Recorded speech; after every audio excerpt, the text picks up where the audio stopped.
An unexpected opponent or problem in attempting to deal with the problem of climate change is that many devout Christians think that why should we bother, the end times are coming, screw the world. Now that sounds ridiculous, but there's actually some polling and some research to back it up. These are researchers at the University of Pittsburgh and also the University of Colorado have been working on this.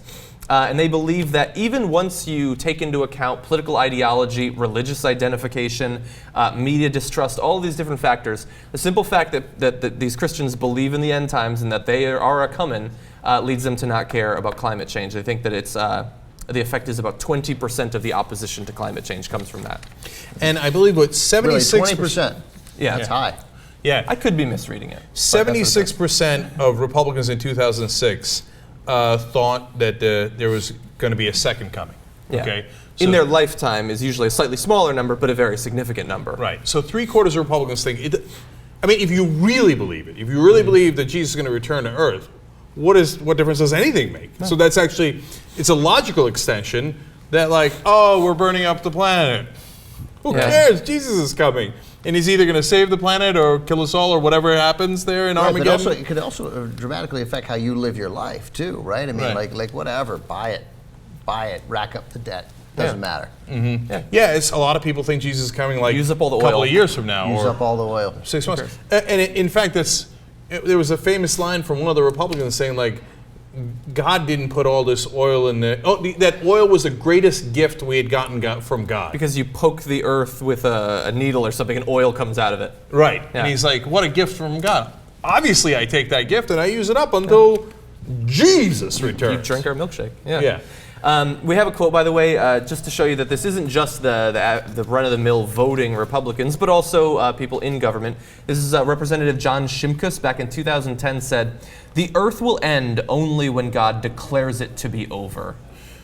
He is the chairman of the subcommittee on environment and the economy. Makes so sense. Here's a guy charged with protecting our environment in some sense, saying, what effing difference does it make what happens in our environment? Because God decides when the earth ends. If it's 76%, if that number's high, I'm going to say it's high. Let's say it's 66%. I'm going to say it's 2/3. It means 1/3 of Republicans don't believe this. 1/3 of Republicans, some version, 1/5 of Republicans can recognize that when you vote for that representative, and believe me, I don't think the Democrats are a frickin' savior here, but when you send that guy to Congress, this is what you're doing. You're putting a guy head of the Environment Subcommittee, and you're putting that guy in charge of it. That's the danger. That's why you have to bite the bullet and vote for the Democrat. Because at the very least, the guy who's running the environment, who's going to be head of that committee, is going to be concerned about the scientific issues of the day. Yeah. He's going to and it happens again and again and again. And when we hear guys like when we hear guys like Jim Inhofe open his mouth. Yeah. Now, you can't have guys who are professionally cuckoo for Cocoa Puffs. Like, that's what they do. They go around, they're like, cuckoo, cuckoo. They're looking for Cocoa Puffs like 24/7. Yeah.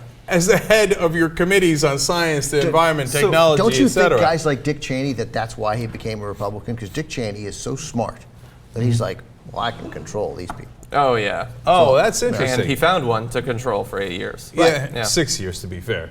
The last two, Bush was like, oh, I think Dick might have been president the last 6 years. So here we see the intersection between science and religion, and it can be very frustrating as a secular person to think that us who believe in science and facts and logic have to go up against this, and only once we fight, maybe we get some science out of it. It's very frustrating, and I found an image on the internet that perfectly summed up how ridiculous these conflicts can be, and it was a series of different images, and the first one shows Earth. And then they zoom out, the next one shows the solar system.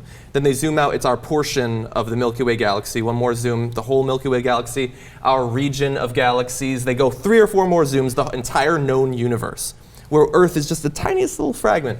And Jesus has his arms around it, and he's saying, don't masturbate. That's how fucking stupid this conflict is. Yeah, that's what he cares about. That's awesome.